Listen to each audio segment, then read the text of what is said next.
मैं Jitendra Malwa study YouTube channel पर आपका स्वागत करता हूं। आइए आज बहुत ही बेस्ट न्यूज़, बहुत ही अच्छी न्यूज़ जानने वाले हैं। आज व्यापम ने आबकारी विभाग की भर्ती का नोटिफिकेशन जारी कर दिया है। पिछले कुछ दिनों से चर्चा में रहा ये विषय कि आबकारी विभाग की वैकेंसी कब आएगी, कितनी पोस्ट आएंगी और इसका सिलेबस क्या होगा। तो अभी कुछ चर्चा में तो यही रहा है कि आबकारी विभाग की वैकेंसी आने वाली है। तो कुछ पेपर्स न्यूज़ों में, पेपर्स कटिंग में भी देखा था कि आबकारी विभाग की भर्ती आने वाली है।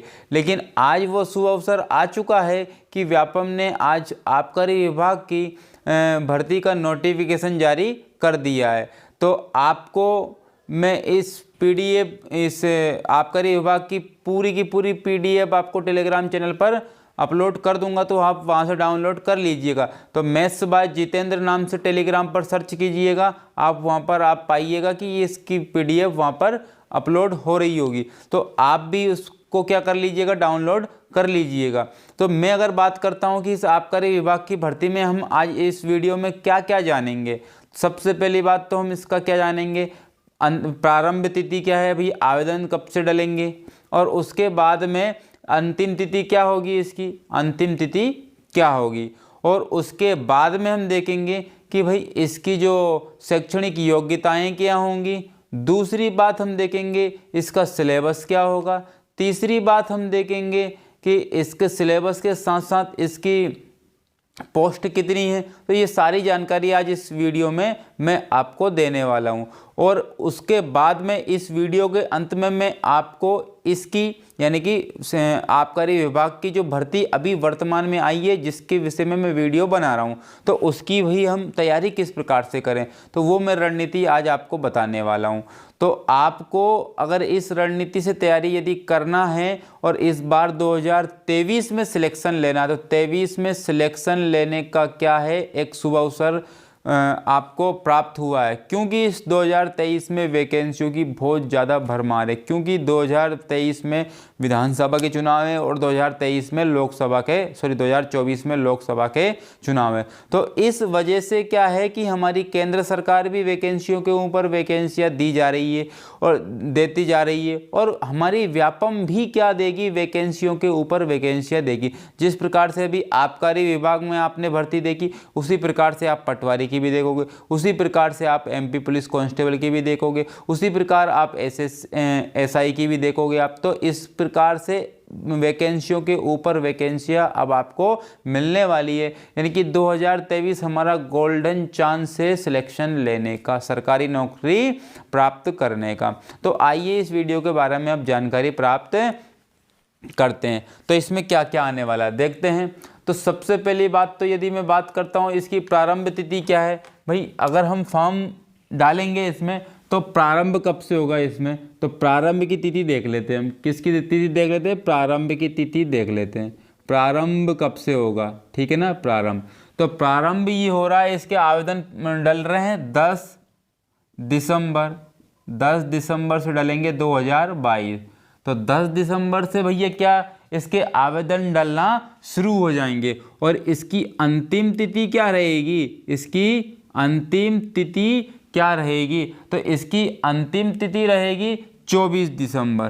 क्या रहेगी, 24 दिसंबर रहेगी 2022। अर्थात मैं ये बोल सकता हूँ यहाँ पर ओनली 14 दिन का आपको समय दिया गया है। यहाँ पे 14 दिन का आपको फॉर्म भरने का समय दिया गया है। यानी कि 10 दिसंबर से तो आपका 2022 प्रारंभ हो जाएगा फॉर्म डालना, और जिसके बाद में 24 दिसंबर लास्ट डेट रहेगी। 24 दिसंबर लास्ट डेट रहेगी। इसका मतलब हम फॉर्म भरने में ज़्यादा जल्दबाजी ना करते हुए और ज़्यादा बिल्कुल आराम से ना बैठते हुए हम फॉर्म डालेंगे, क्योंकि हमें 15 दिन का समय यहाँ पर दिया गया है। ज़्यादा जल्दी भी नहीं करना है और ज़्यादा लेट लतीफ़ी भी नहीं करना है। बिल्कुल आराम से जाइएगा, इत्मीनान से फॉर्म भरिएगा, कहीं कोई गलती ना हो जाए। उसके बाद हम आगे बात करते हैं कि ये हमने प्रारंभ तिथि और अंतिम तिथि तो हमने देख ली है, लेकिन अगर इसके बाद में अगर मैं बात करता हूँ तो और क्या क्या जानकारी लेंगे। तो भाई इसका पेपर कब होगा, भाई इसका पेपर कब होगा, तो इसका पेपर होगा 20 फरवरी 2023, 20 फरवरी 2023 में पेपर होगा। ये पेपर की डेट है, 20 फरवरी 2023 से प्रारंभ हो जाएगा पेपर, 20 फरवरी 2023 से पेपर स्टार्ट हो जाएगा। यानी कि 24 दिसंबर लास्ट डेट है, 24 दिसंबर लास्ट डेट है। यानी कि हमें सिर्फ और सिर्फ कितने महीने मिल रहे हैं, यानी कि हमें मिल रहा है यहाँ पर ओनली ऑन 2 महीने। कितने महीने मिल रहे हैं, 2 महीने मिल रहे हैं। यानी कि आप ज़्यादा से ज़्यादा मान सकते हो, आप दिसंबर पूरा बचा है, जनवरी पूरी बची है, तो लगभग 2.5 महीने मान सकते हो आप। कितने महीने, 2.5 महीने मान सकते हो। तो 2.5 महीने में आपको तैयारी आपकी बहुत बेस्ट करनी होगी। और अगर आप स्टार्ट कर रहे हो तो आपको ज़्यादा समय देकर के तैयारी को और बेस्ट करना होगा, तभी हम क्या कर पाएंगे, इसमें सिलेक्शन ले पाएंगे। तो आइए हम आगे बात कर लेते हैं। हमने पेपर की भाई ये डेट तो देख ली कि भाई प्रारंभ कब से हो रहा है, 20 फरवरी 2023 से प्रारंभ हो रहा है। कितनी पालियों में पेपर होंगे, तो आप यहाँ देखो कितनी पालियों में पेपर होंगे, परीक्षा की पाली, तो प्रथम पाली और द्वितीय पाली। इसका मतलब मैं बोल सकता हूँ कि एक दिन में 2 ही पेपर होंगे। एक दिन में कितने पेपर होंगे, 2 ही पेपर होंगे। समझो बात को कि यहाँ पर क्या हो रहा है, यहाँ पर क्या है, तो हमारा पेपर जो है हमारा प्रातः 10 से होगा, यानी कि 12 बजे तक, यानी कि 2 घंटे का समय हमें यहाँ पर दिया जाएगा। यानी कि 2 घंटे का समय यहाँ पर आपको दिया जाएगा। तो आप यहाँ देखो 10 बजे से पेपर आपका स्टार्ट होगा प्रथम पाली में और 12 बजे ख़त्म हो जाएगा। दूसरी पाली में 3 बजे से स्टार्ट होगा और 5 बजे ख़त्म हो जाएगा। यानी कि इसका मतलब 2 पाली में पेपर होगा और 2 पाली में 2 घंटे का पेपर ये रहेगा। यानी कि 100 क्वेश्चन और 2 घंटे आपको दिए जाएंगे। चलिए आइए और आगे बात कर लेते हैं हम। तो हमने यहाँ पर जाना कि प्रारंभ तिथि क्या है फॉर्म भरने की और अंतिम तिथि क्या है फॉर्म भरने की, और कितनी पालियों में पेपर होना है और पेपर कब होना है। यानी कि मैंने बता दिया है आपको कि 20 फरवरी 2023 से पेपर प्रारंभ हो जाएगा। आगे चलते हैं। सबसे पहली बात मैं कर लेता हूं यहाँ पर बात कि आबकारी आरक्षक की सीधी भर्ती, आबकारी आरक्षक की सीधी भर्ती। तो यहाँ पर मैं बात करता हूँ तो टोटल पद यहाँ पर कितने हैं, 51 है। यहाँ पर कितने हैं, 51 है। और एक महिलाओं के कितने हैं, 17 है। यानी कि टोटल पद 51 थे, टोटल पद 51 थे और उसमें से 17 पद किसके हैं, महिलाओं के। यानी कि 33% यहाँ पर पूरा महिलाओं को आरक्षण दिया गया। तो 51 पद तो यहाँ पर है और उसके बाद में और 149 पद यहाँ पर है। तो यानी कि 149 पद ये है आबकारी आरक्षक की सीधी भर्ती बैकलॉग पद। यानी कि 149 पद यहाँ पर है और 51 पद यहाँ पर है। यानी कि टोटल पोस्ट कितनी है यहाँ पर, टोटल पद कितने हैं यहाँ पर, आप टोटल पद की संख्या है यहाँ पर टोटल 200। यानी कि इस पूरी वैकेंसी में आपको 200 पद देखने को मिलेंगे। आपके दिमाग में ये आ रहा होगा कि भाई इतने कम पद क्यों होते हैं, क्योंकि भाई ये आबकारी विभाग है। यानी कि जितने भी उत्तेजक पदार्थ है, मादक पदार्थ है, उस पर जिसका प्रतिबंध होता है, जिस प्रकार से हम पर प्रतिबंध किसका होता है, कानून व्यवस्था का, यानी कि पुलिस प्रशासन का। हाँ या ना, कुछ उल्टा करते हैं, कुछ गलत काम करते हैं तो हमें कौन पकड़ता है, पुलिस पकड़ती है। उसी प्रकार से अगर ये जैसे कि दारू शराब हो गई, गांजा अफीम, ये जो भी चीज़ें हो गई, तो इन पर जो भी कोई गलत काम करेगा यानी कि इसकी तस्करी करेगा तो उसको पकड़ने के लिए कौन सी पुलिस रहेगी, आबकारी विभाग की पुलिस रहेगी। तो उसी विभाग में ये वैकेंसी निकली है।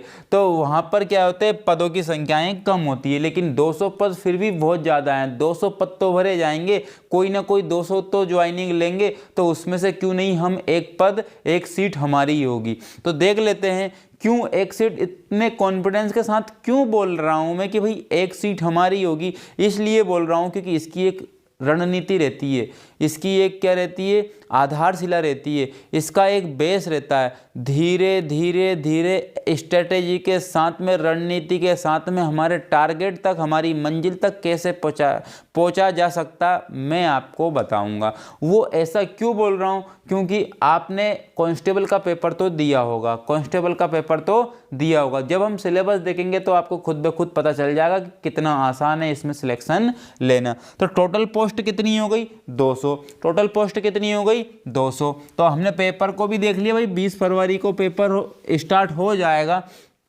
और हमने पोस्ट भी देख ली है, हमने पोस्ट भी देख ली है। तो जैसे कि अगर मैं और आगे बात करता हूं, यहां पर मैं अब आयु सीमा की बात कर लेता हूं। किसकी बात कर लेता हूं, आयु सीमा की बात कर लेता हूं। तो न्यूनतम 18 वर्ष रहेगी, न्यूनतम सीमा आयु कितनी रहेगी, न्यूनतम तो 18 वर्ष रहेगी, न्यूनतम कितनी वर्ष रहेगी, 18 वर्ष। और अधिकतम कितनी रहेगी, अधिकतम कितनी रहेगी, अधिकतम रहेगी भाई 33 वर्ष। कितनी वर्ष, 33 वर्ष।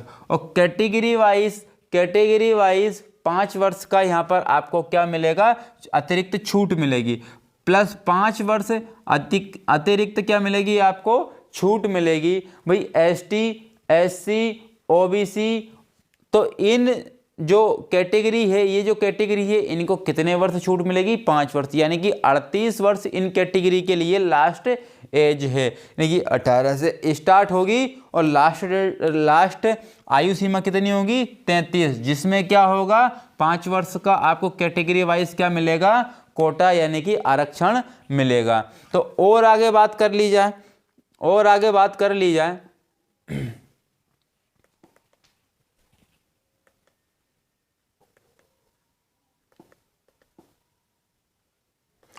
तो इसकी और मैं आगे बात करता हूं। यहां पर ये देखो, यहां पर बात क्या आई है, यहां पर शैक्षणिक योग्यता नहीं है, यहां पर आपकी जो फिजिकल तो नहीं है, लेकिन जो बॉडी एरिया जो होता है, आपकी कितनी हाइट चाहिए, आपको कितने चेस्ट चाहिए, तो वो जो फिजिकल के दायरे में जो आती है मापतोल, वो है यहां पर। तो मैं बात कर लेता हूं, यहां पर पुरुष की हाइट लेना है उनको 167.5 सेंटीमीटर, 167.5 सेंटीमीटर। भाई पुरुष की जो हाइट ली जाएगी, पुरुष की जो हाइट ली जाएगी 167.5 सेंटीमीटर। और वहीं महिलाओं की, तो यहाँ पर महिलाओं को ये गोल्डन अपॉर्चुनिटी है। वो क्यों है गोल्डन अपॉर्चुनिटी, क्योंकि यहाँ पर बात ये हुई है क्योंकि महिलाओं की 152.4 सेंटीमीटर यहाँ पर हाइट रखी गई है। इसका मतलब यहाँ पर छोटी लड़की जो होगी, छोटी गर्ल्स होगी, वो भी यहाँ पर फॉर्म अप्लाई कर सकती है। क्योंकि जैसे कि अगर मैं कांस्टेबल की बात करता हूँ तो कांस्टेबल में हाइट थोड़ी ज़्यादा मांगते हैं, और फॉरेस्ट में भी ज़्यादा मांगते हैं, रेलवे में भी ज़्यादा मांगते हैं, आरपीएफ में भी ज़्यादा मांगते हैं। तो यहाँ पर आबकारी विभाग में लड़कियों की हाइट में छूट दी गई है। इसका मतलब 152.4 सेंटीमीटर यहाँ पर रखा गया है। इसका मतलब अधिक से अधिक लड़कियाँ यहाँ पर क्या फॉर्म अप्लाई कर सकती है, छोटी लड़की भी यहाँ पर, यानी कि जो छोटे कद की लड़की होगी, गर्ल्स होगी, वो भी यहाँ पर अप्लाई कर सकती है। उनके लिए भी गोल्डन अपॉर्चुनिटी है, जो हाइट की वजह से यहाँ पर फॉर्म नहीं डाल पाते थे, लेकिन इसमें ये गोल्डन अपॉर्चुनिटी है। और यहाँ पर बात आती है तो भाई 5 सेंटीमीटर आपको फुलाना पड़ेगा, नॉर्मल चेस्ट से 5 सेंटीमीटर आपको फुलाना पड़ेगा। किसको, बॉयज़ को। गर्ल्स पे यहाँ पर छूट है, कोई सीना बिना नहीं नापने का कोई क्राइटेरिया नहीं है, लेकिन सिर्फ और सिर्फ ये सीना जो है, चेस्ट जो है, किसके लिए अप्लाई होगा, बॉयज़ के लिए अप्लाई होगा। और अगर मैं बात कर लेता हूं और किसकी बात करें, हमने सब चीज़ें देख ली है, यहाँ पर सिलेबस बाकी है। अभी सिलेबस को और देख लिए, ये सिलेबस है आपका। और सिलेबस इम्पोर्टेंट एक क्या टॉपिक है इस पूरी की पूरी भाई। और एक बात और रह गई है यहाँ पर, एक बात और रह गई है, जैसे कि क्या बात करें यहाँ पर, चलो इसमें है नहीं, मैं खुद बता देता हूँ भाई इसमें शैक्षणिक योग्यताएं कितनी है, शैक्षणिक योग्यता क्या है, भाई इसमें कौन कौन से अभ्यर्थी फॉर्म डाल सकते हैं। तो मैं बात करता हूं यहाँ पर जो भी 12th पास है, जो भी 12th पास आउट है वो यहाँ पर फॉर्म डाल सकता है। यानी कि 12वीं पास से ये भर्ती यानी कि ये वैकेंसी निकली है। जो कोई भी गर्ल्स हो या बॉयज़ हो 12वीं पास है तो वो इस वैकेंसी के लिए अप्लाई कर सकता है। जैसे कि अगर मैं बात करता हूँ सबसे इम्पोर्टेंट जो मेन मुद्दा था यहाँ पर, मेन जो टॉपिक था, मेन जो हमारा जो सिलेक्शन का जो टारगेट था वो हमारा सिलेबस था, तो जिस प्रकार से आपने एमपी पुलिस का सिलेबस देखा है हूबहू सेम टू सेम इस आबकारी विभाग की भर्ती का सिलेबस है। आप मुझे बताओ ध्यानपूर्वक, सामान्य ज्ञान एवं तार्किक ज्ञान के 40 नंबर का एमपी पुलिस में नहीं आता है। आप सिलेबस उठा करके देखना, जो पहला पोर्शन मिलेगा वो यही मिलेगा, सामान्य ज्ञान एवं तार्किक ज्ञान ही आपको पहला पोर्शन देखने को मिलेगा। दूसरा बौद्धिक क्षमता एवं मानसिक अभिरुचि, तो सेकंड पोर्शन आपको एमपी पुलिस में सिलेबस ये सेकंड नंबर पे 30 नंबर का देखने को मिलता है। और जो लास्ट पोर्शन एमपी पुलिस में रहता है वो रहता है विज्ञान एवं सरल अंक गणित। यानी कि हमारे लिए गोल्डन अपॉर्चुनिटी क्या है, क्योंकि हमारे एमपी पुलिस में अभी जो हाल ही में सिलेक्शन जिन लोगों ने लिया है, गर्ल्स एंड बॉयज़ ने, उनके लिए गोल्डन अपॉर्चुनिटी है। वो जो वंचित रह गए हैं, मेरिट लिस्ट से बाहर हो गए हैं, वो व्यक्ति अब इसके लिए प्रिपरेशन अपनी कर सकते हैं। क्योंकि अगर एमपी पुलिस की आपकी तैयारी, तो समझो कि आपको ये आबकारी विभाग की जो भर्ती है आपकी इसकी भी तैयारी है। सिर्फ और सिर्फ आपको प्रैक्टिस करना है। पिछले कांस्टेबल के पेपर के अकॉर्डिंग ही आप इसकी तैयारी करो, सिलेक्शन पक्के में होगा। और मैं आपको बता दूं कि ये जो सिमिलरिटी जो है वो किस किस में, जैसे कि अगर मैं बात करूं यहाँ पर एमपी पुलिस जो आने वाली है, उसमें भी आपको इसकी तैयारी करोगे तो एमपी पुलिस की तैयारी हो जाएगी। तो आबकारी विभाग और बात कर लेते हैं एसएससी जीडी, ये अभी ट्रेंड में चल रहे हैं। ये अभी 3 जो है ना वैकेंसियाँ ट्रेंड में चल रही है। जैसे कि ये तो अभी फॉर्म डलेंगे, लेकिन इसके फॉर्म तो अभी डल ही रहे हैं और आने वाले समय में एमपी पुलिस के फॉर्म डल जाएंगे। अगर मैं एसएससी जीडी में से हिंदी को हटा देता हूं, तो बाकी जो एसएससी जीडी में बचा सब्जेक्ट एमपी पुलिस में भी आता है, आबकारी विभाग में भी आता है, एसएससी जीडी में भी आता है। और तो और मैं बात कर लूं एसआई में भी आएगा। किस में आएगा? एसआई में आएगा, हिंदी को यदि हटा दिया जाए तो। यानी कि मैं बात करता हूं कि अगर एमपी पुलिस की आपकी बहुत बेस्ट तरीके से तैयारी है तो आपको आबकारी विभाग में ज़्यादा समस्या नहीं आने वाली है। तो सिलेक्शन लेने का मूल मंत्र यही है कि आप एमपी पुलिस के जो पिछले पेपर हैं अभी जो 2022 में हुए हैं, आपको वो सोल्व करना है अगर सिलेक्शन यदि आपको लेना है तो। और मैं जल्द ही इसकी वीडियो में लाता रहूँगा, मैथ्स की वीडियो। तो आपको एसएससी जीडी के लिए भी मैं आपको बिल्कुल एसएससी जीडी के पीवाईक्यू जो क्वेश्चन है टॉपिक वाइज में आपको जल्द ही कल से मैं वीडियो अपलोड करने लगूंगा। और आबकारी विभाग के लिए जो मैथमेटिक्स आता है वो भी मैं पिछले जो एमपी पुलिस के पेपर हुए हैं उसके क्वेश्चन भी मैं वीडियो के द्वारा आपके समक्ष पेश करता रहूँगा। मिलते हैं फिर नेक्स्ट वीडियो में। बढ़िया से तैयारी करना, सिलेक्शन इस बार 2023 में हमें लेना है, चाहे कुछ भी हो जाए, इतनी ही बेस्ट तरीके से हम क्या करेंगे, तैयारी हम करेंगे। जय हिंद, जय भारत।